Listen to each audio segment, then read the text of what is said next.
Hi, my name is Jorge Robles and I am a Venezuelan Canadian currently living in Alberta. This message is directed to anybody who feels upset because the Canadian government and many other countries have declared Maduro regime a dictatorship, and they are actually offering a lot of support to interim President Juan Guaido. You hear two completely different stories and you wonder who is telling the truth. Well, if you are socialist or you define yourself as a left-wing liberal, I respect your opinion. As a matter of fact, I define my political stand as center-left. I come from a very humble family. My parents taught me, since I was a kid, that if I wanted to get ahead in life, I have to work hard, study hard, etc. And I did, and I got my engineering degree from the public university in Maracaibo, my hometown in Venezuela, because there universities are free. And this is happening decades before Chavez. So this is another thing that people tell you, that Chavez made things better and the things were terrible before. Well, not quite. There were opportunities, and I am the poster kid for that. So I believe that every children deserve good quality education, good quality health care, because I have seen it myself, and I believe in that. But so this message is not about left or right or capitalism and socialism. It is about democracy versus dictatorship. How can you tell who's telling the truth about the Venezuelan situation then? Well, for once, try to please listen to open mind what I have to tell you and try to explain why the majority of Venezuelans do support President Guaido, and we accept him as our legit interim president.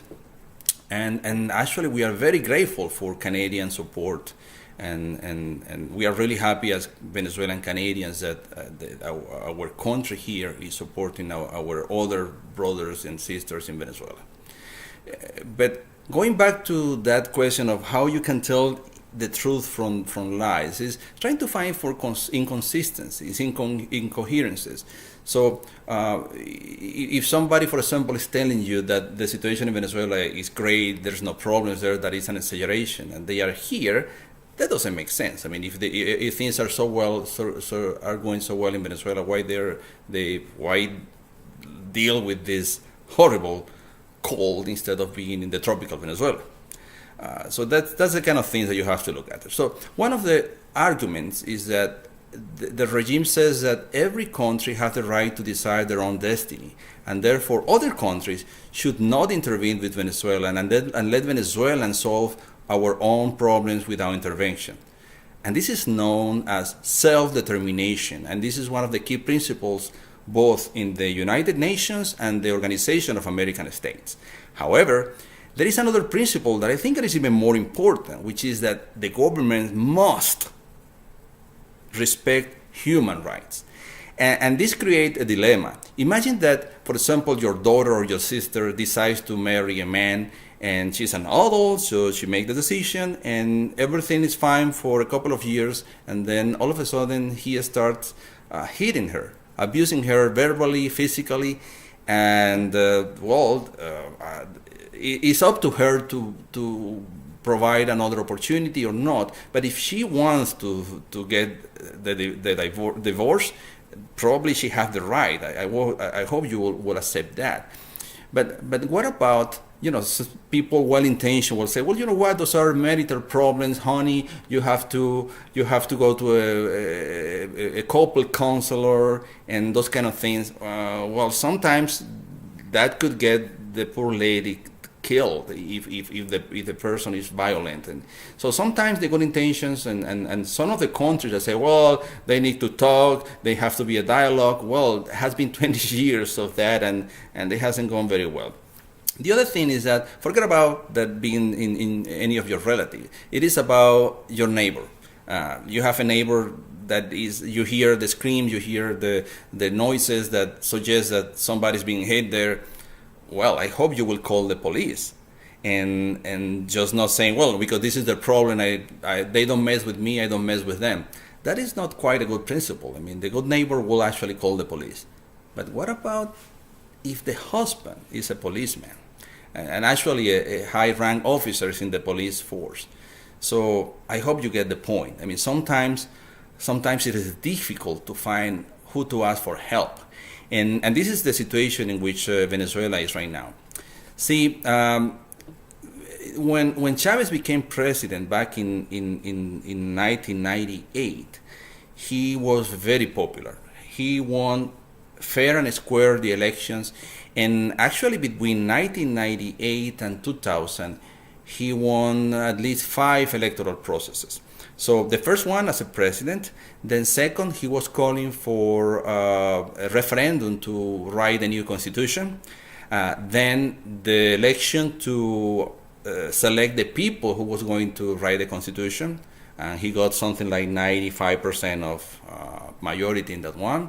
Then there is of course, the referendum to approve the new constitution, and finally, because there was a new constitution, he decided to resign from the previous mandate to be elected again, and he won 5 elections, fair and square.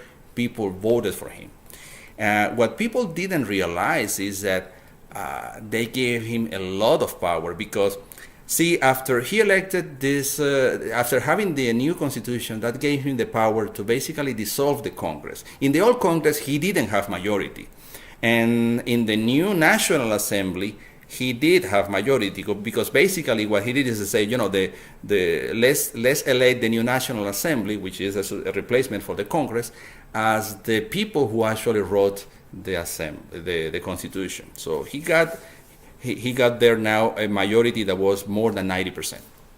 With that 90%, he was able to name the justices of the Supreme Court, and then he also named the people in the Electoral Council. So all of a sudden, he have the executive, he have the legislative, he have the judiciary power, and then also the electoral power.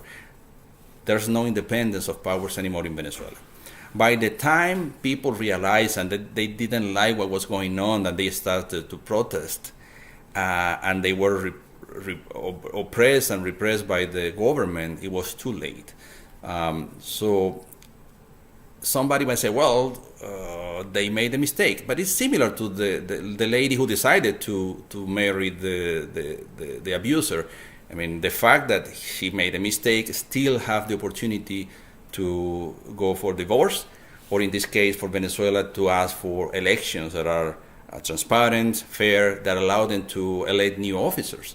And this is the thing that has been denied to Venezuelans for a long time. So that brings us to the second argument, because the regime says that last year, 2018, there were some elections, and Maduro was elected as for the new period as president. And they claimed that the elections were fair and transparent, but they were not.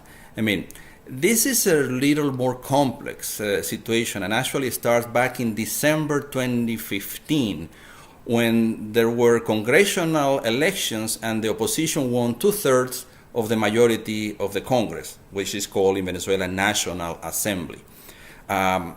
I don't think that the regime saw that coming. They were expecting to get majority, and they have some control in the elections, and they were expecting that. But no, they lost the Congress 2/3.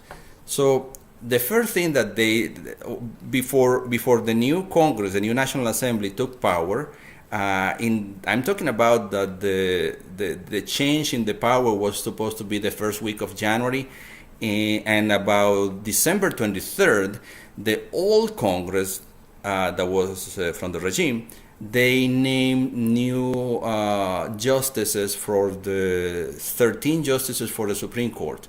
That gave the majority of a very well-controlled, very well-aligned people that were there now to oppose the Congress. So after the new Congress take possession, the first thing that the Supreme Court does is that it actually says that there were some irregularities in the process, and they prevent 4 of the seats of the new congressmen to take possession of their seats. Wow, what was the reason of 4? Because that will reduce the 2/3 that they wanted to have they didn't want the opposition to have 2/3 in the National Assembly, because the 2/3 would allow them to first elect justices of the Supreme Court elect a new national electoral council and even challenge the president. So because of those things, the mandate was very clear. Maduro told the new Supreme Court that was illegal, and I was going to explain why it was illegal. They told them to make sure that no way the new Congress, that was opposition Congress, will have the power to do those things. The reason I'm saying that was illegal is that in the Venezuelan constitution, and there are times and there is a process to elect the new judges or the justices for the Supreme Court, as in any country, and they didn't have that time, so they violated the nomination process and the selection process, and they rushed it. They call it they expedited it, and by doing that, that was unconstitutional. It was illegal. So imagine a Supreme Court that from the very beginning was now illegitimate because they didn't follow the Constitution or the laws, and that was the situation. So and that happened back in 2016. That all that struggle of powers between the legitimate Congress and the illegitimate Supreme Court. So because the Congress anyway decided to start ruling with the four congressmen that supposedly were irregular there, then the judiciary power called that in contempt. And that was the struggle. And after that, the Maduro started something different. So this is now the Congress that is opposition, that is the judiciary power, that is the regime, and then Maduro creates another thing which is called the National Constitutional Assembly. The Constitutional Assembly is supposed to be called in the Constitution to basically write a new Constitution. And the president indeed could initiate that process. But the key is that initiate, not actually approve that process. The only one who could approve that process is the people. So there have to be a referendum, just like Chavez did. But Chavez was very popular. Maduro didn't have that popularity, so he didn't go to the trouble of asking for the referendum. He just went ahead and decided there's going to be a constitutional assembly, and we are going to elect people to have in the constitutional assembly. And after he got that constitutional assembly, he said this constitutional assembly overruled the elected Congress or elected National Assembly. And that's what he did. So, and after that, this new board that is called National Constitutional Assembly, they called for elections at a time that we're not supposed to do it. They were neither, even if they are a Congress or whatever, the only one who is able and able to call for elections is the Electoral Council. So they violated the rules of they were legitimate because there's no such a thing of a National Constitutional Assembly unless there is a referendum. That there were no referendum, and also they were calling for elections in a time with a process that is all illegal. And that's why in 2018 May those elections were not accepted by the European the European Union, the Lima Group, the Organization of American States, all of them, that's a bunch of countries that said, Maduro, those elections results won't be accepted by all those countries because that is illegal. And that brings us to January 10 in 2019. So this year in January the 10th, Maduro was taking possession for the next period. And even though since May, all the countries have been telling him, don't do it because this is illegal, this is unconstitutional, nevertheless, he did. And in that moment, all the countries said, you are not the president anymore. So stop saying that, other countries are trying to intervene in Venezuelan elections. No, those Venezuelan elections were wrong, were illegal, was a sham. And that brings to the other situation, which is, what about Juan Guaido? Well, Juan Guaido is the president of the National Assembly.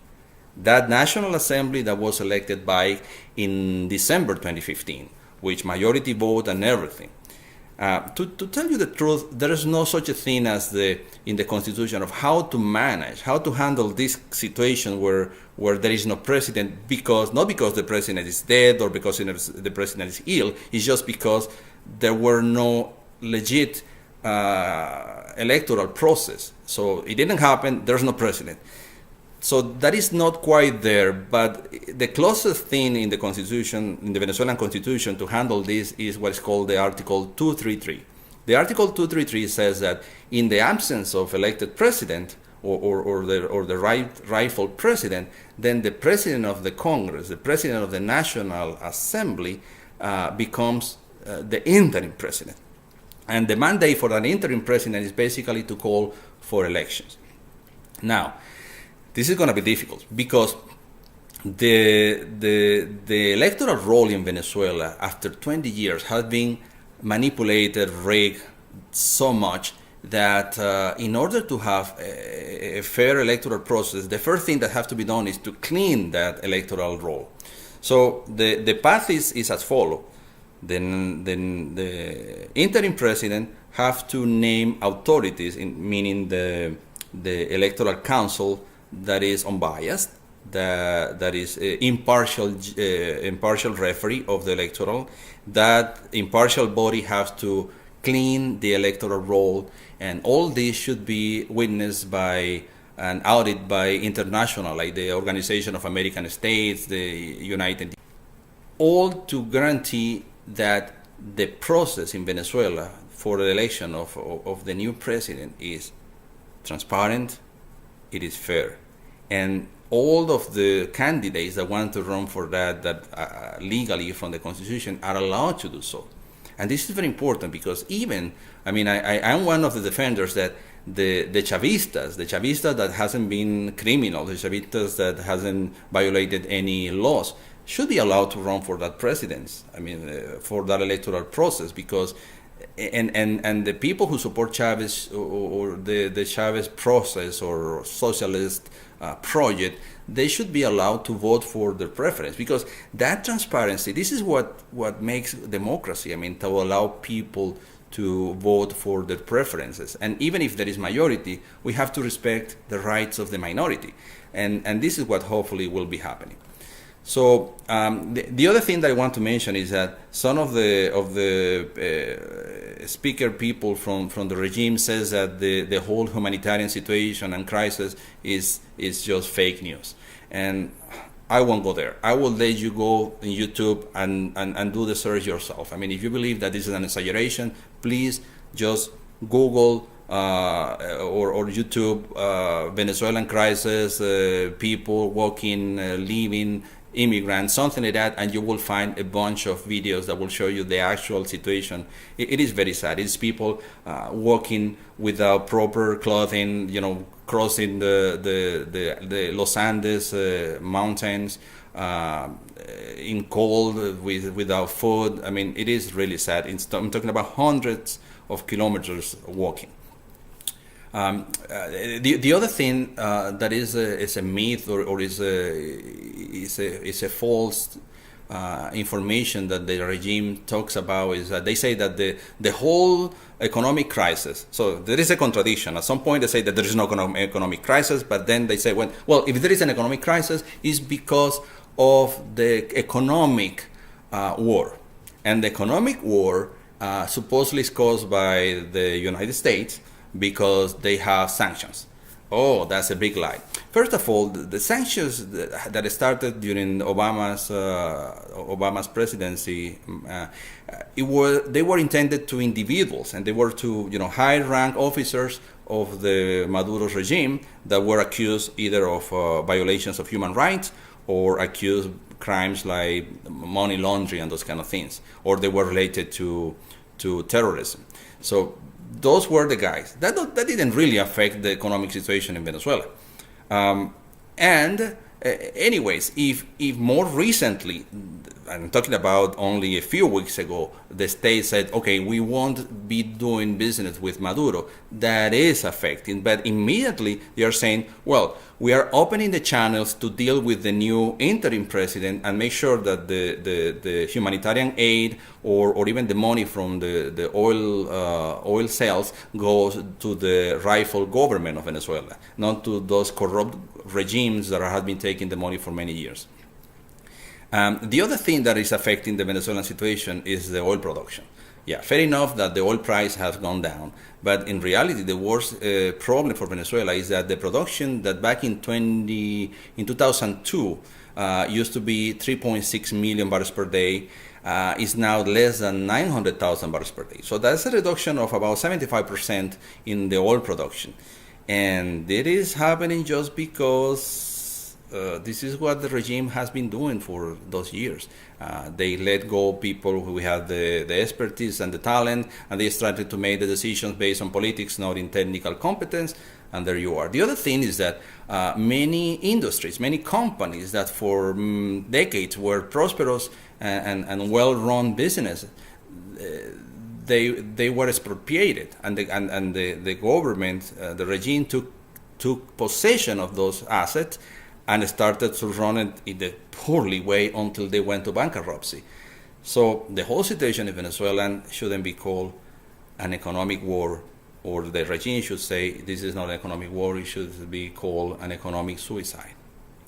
So finally, please take into account that thousands of Venezuelans are dying every week just because malnutrition, especially the kids, also for illnesses that should have easy treatment, but they can't be treated because there are no medicines available in Venezuela.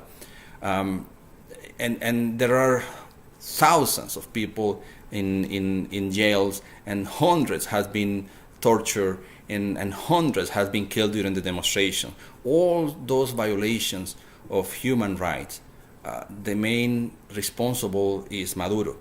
And I am pretty sure that he will be facing, a crime, a trial in The Hague because crimes against humanity, and that will happen earlier than later. But in the meanwhile, we need people like you who cares about the situation in Venezuela to educate yourself about what's going on and stop supporting one of the worst criminals in Latin American history. So please, I'm going to include some links below if you want to dig deeper, but please educate yourself. Look for the truth. I'm pretty sure that we'll get to the same conclusion that I'm telling you if you talk to the right people, talk to Venezuelans, and get the information that is reliable and accurate.